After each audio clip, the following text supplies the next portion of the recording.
And thank you for watching News Desk, and welcome back as we have this discussion on issues surrounding the just released KCSE results for the year 2023. And in studio with me is a Muhaya Member of Parliament, Omboko Milemba, and also the KUPPET chairperson. And before we went on the break, we were having that discussion about the 9,000 who didn't sit KCPE, and 2,000 have not been accounted for, and that they don't warrant to sit any national examination. So as they proceed to Form 1, it is under what policy? Because the policy we have is for you to get to Form 1, you must at least sit KCPE. Well, the minister must come out strongly to speak on the 7,000 students who are nowhere to be found, who sat for KCPE, who did not sit for KCPE. And now we have this lot that is also absent, 3,000, almost 2,800, which did not sit for the KCSE. And this is where the rubber meets the road. When we talk about corruption in the Ministry of Education, this is what we are talking about. These could be ghost students, and you can look in my eyes as I say this, because where are these students? We have been trying to track down the ones of primary, we have not seen them. These are students who are getting capitation from government and they don't exist. And if I'm wrong on this, then the minister must come out and say, where are these students? And we need to save the government money when it comes to capitation in schools. And that's why, for me, it's a serious matter which the ministry must speak on, that where are these students? Number two, on the issue of the policy, the minister has made up, I've decided that those students go to Form 1 without sitting for exams. Education is a policy issue and a policy organ. Education is governed by policy. So again, the minister must tell Kenyans which policy has he invoked to take students to Form 1 without sitting for exams. Otherwise, any other person coming in as a minister will also bring his own thinking and direct students to go to Form 1. And this borders what we are now grappling with in terms of just following policy. Remember, I'm the one who dragged the Minister of Education to Parliament over the issues of effecting policy without actually going to Parliament to make the law. So is it this fodder for courts? If an omutata, you know me, I'm in government. Now, I'm sorry to use this name. If anybody moved to court to challenge that these students are in Form 1 illegally, and then a court order is just slapped on us as both government and people of Kenya Kwanza, would I be wrong? So indeed, the minister must make sure that he goes back, looks at this issue of policy, and possibly brings the exam as he had already earlier on in envisaged. They sit for exam before going to Form 1. Otherwise, before you go to Form 1, you must have sat for Class 8 exams. So there's no policy in place, and this one can be taken as illegal. And Omboko, let's now talk about the number of E's that we've experienced in the just released exams. The numbers seem to be going high. I mean, as a country, and this being the first results that have been released with the new formula or grading formula. I mean, this number of E's as a country, do we need to sit back and look at how we grade? We should have not had this number of E's because the grading system so used was much favorable than the one that has been used formally.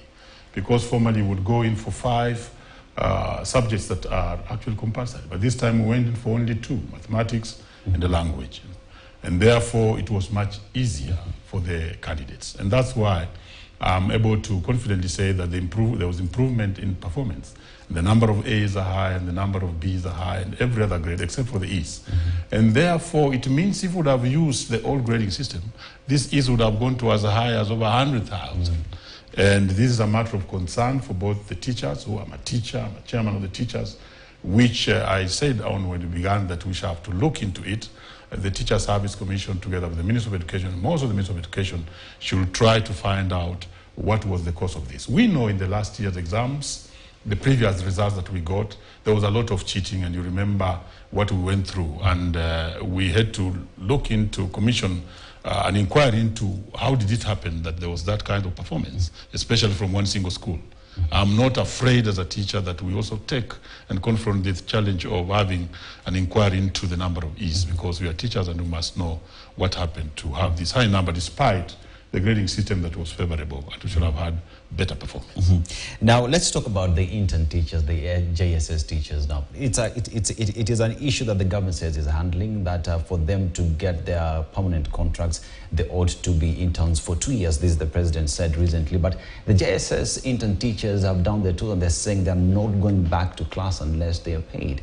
As a representative of teachers, what should be the conversation between the government and the JSS teachers? We should begin the JSS issue from the point of what I heard today, the CEO of Teacher Service Commission, Nancy Macharia, putting across. She did indicate that she wants Parliament to vie or to actually pass a budget whereby we should have about 18,000 teachers employed as interns and about 6,000 teachers employed on permanent and pensionable. In my view, now that I happen to be in Parliament too, and I've served in the Education Committee, the Senior Teacher Service Commission should have actually been asking Parliament that you actually buy money to employ on permanent and pensionable basis the JSS teachers so that they can be there confident that they are the teachers who are actually in charge of those classes. Remember, if we go the style that then she seems to have gone, we shall end up casualizing education. And education is so prime to Kenyans like her. Earlier indicated that Kenyans revise educational exams, that we cannot afford to casualize it by actually bringing in interns to teach. And therefore, for me, the conversation should be confirmed. The JSS teachers who are on interim purposes, and then quickly come to Parliament to get more money to employ more teachers. I must thank the President because, look, we were doing very well. I don't know why the CEO has gone back to this idea of employing 6,000 as PNP. We were doing very well, that he employed 55,000 teachers. And now we should have just been talking of employing on permanent PNP over another 20,000 teachers. So we don't go back to where we used to employ 5,000 teachers, and in 5 years' term of a presidential president, he would have only employed 25,000 teachers. I think we should have a conversation with CEO Teacher Service Commission. So my advice is that vie money, employ the interns, and then vie money to bring in a new set of interns. What is the problem? I should tell you, and the letters that were given to the JSS teachers, unfortunately, gave them an internship of 1 year. And I'm privy to it. So we made a mistake from the beginning, that you serve for 1 year, and then we shall employ you PNP. That's where the rubber meets the road. So you see, one party has gone against the contract, which they signed themselves, and now they are saying they want to renew. I'm aware.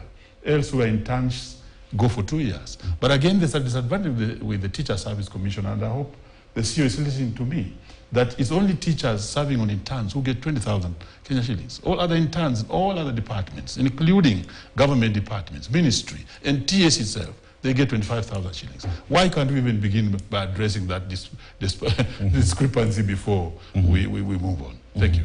Yes, and we shall be, that is a matter that we continue to follow up here because it's an issue that is at the core of education. But now, 4,113 irregularities, 4 cases cancelled, and over 4,000 withheld for investigation.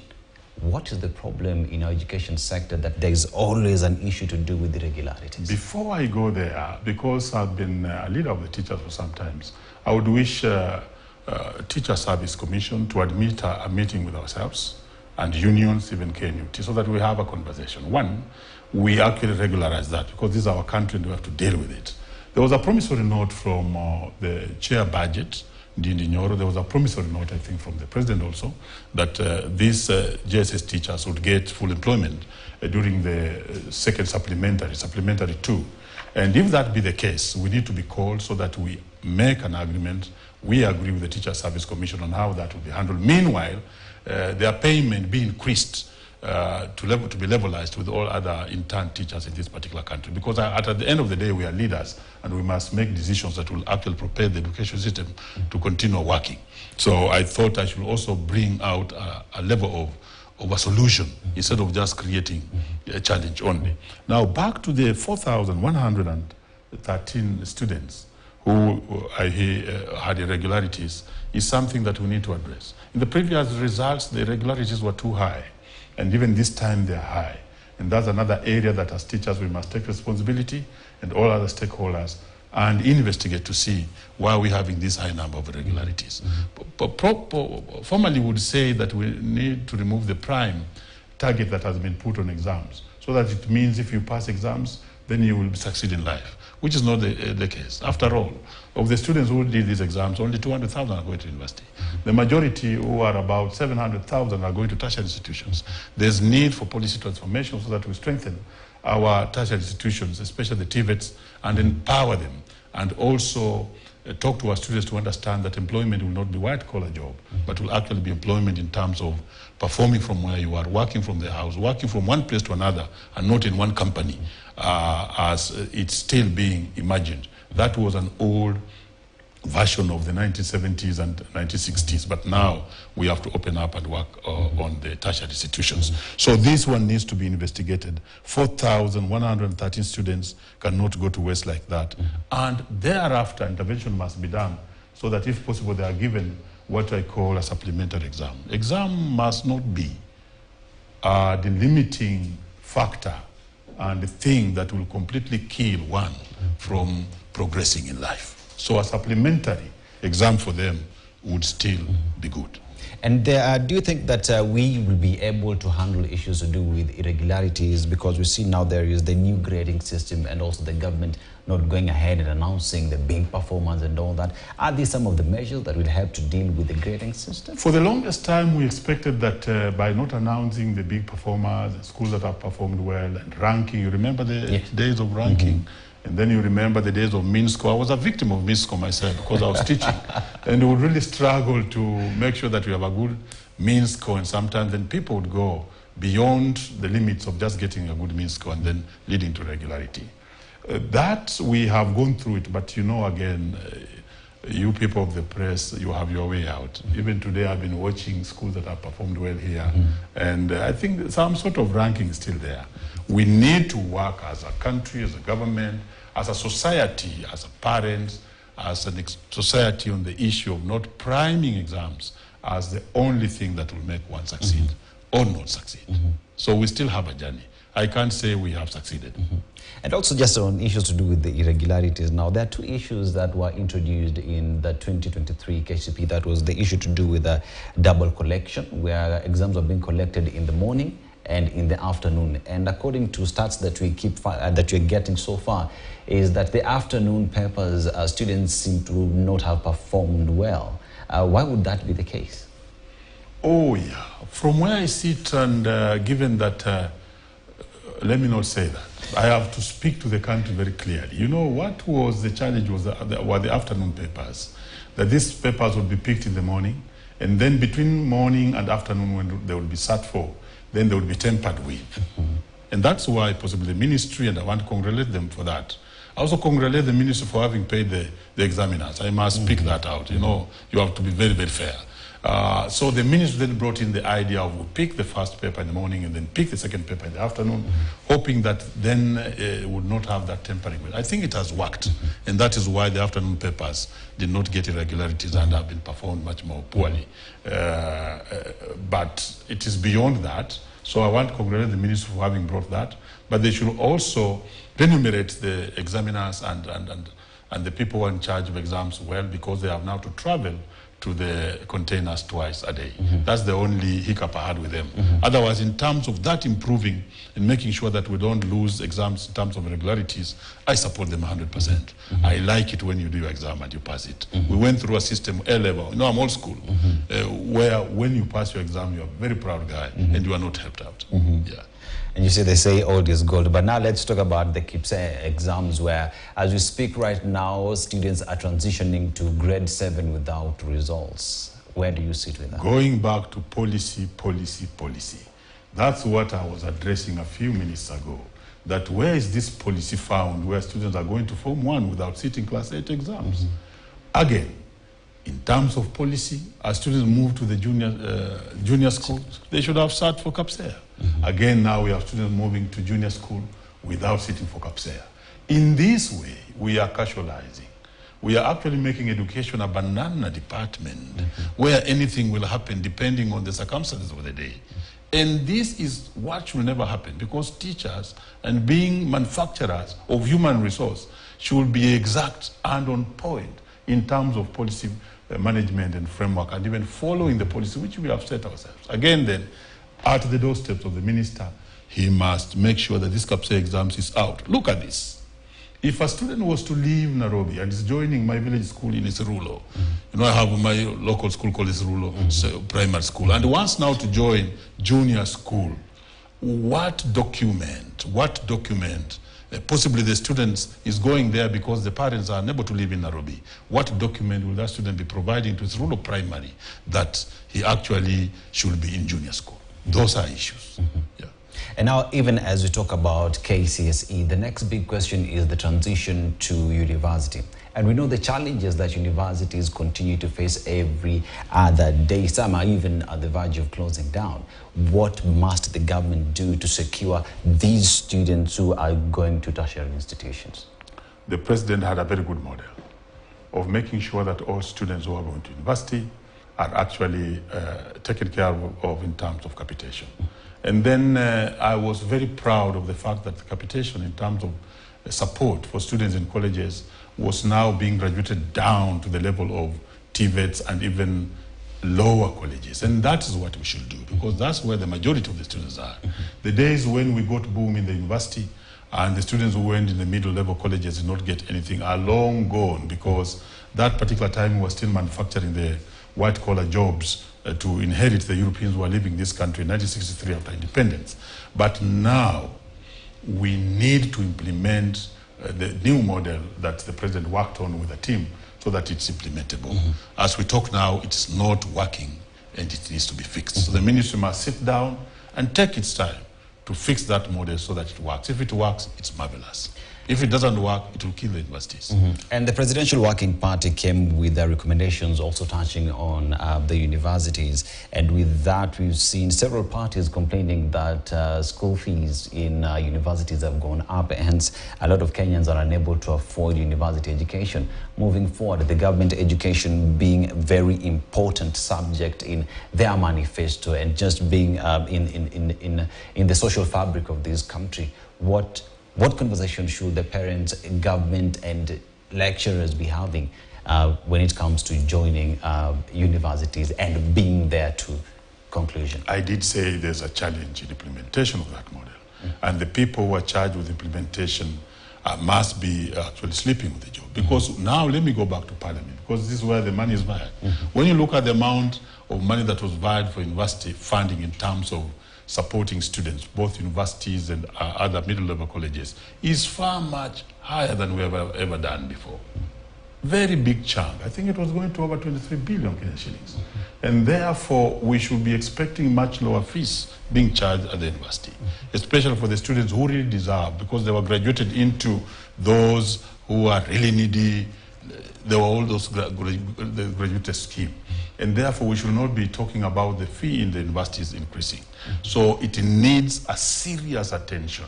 And I take this again to the doorstep of the Minister of Education and the Minister of Higher Learning to actually fix the model. The money taken to the universities to support the students is much higher than ever done before. I'm also happy, let me be quick to steal and say that I want to also congratulate the ministry and the president. How many times do you hear me shouting over the streets to send capitation to schools? This time we are beginning with capitation in schools, and I want to thank the government for having done that early enough. In a minute, kindly, I just tell Kenyans out there how important TVET institutions are. Oh, this is what will change Kenya. Formerly in the old model where we thought going to the university was the in thing alone, we shall have also to change some laws in government so that we don't peg qualification to certain jobs on a degree and masters. Because, you know, we are completely cutting out another group of people who are going to the tertiary institutions, that for you to be a member of parliament, you must have a degree. Look at this. No. That's a policy issue that we shall deal with when it comes. But where the success lies in this country are the TVETs. If we can get people who are going to the TVETs coming out and working in many places, not in one place. I was talking to one of the people from my constituency who was telling me, get me a job as a plumber in a company. I was telling him, no, you don't need a job in one company. You need to work in many places, make more money. That is how we shall absorb more people in the system of employment. Omboko Milemba, Member of Parliament, Emuhaya, and Kupet Chairperson, just giving us his views on matters to do with the just released KCSE exams. Asante sana. This conversation definitely must continue. But now, do you know any 2023 KCSE candidate who has attained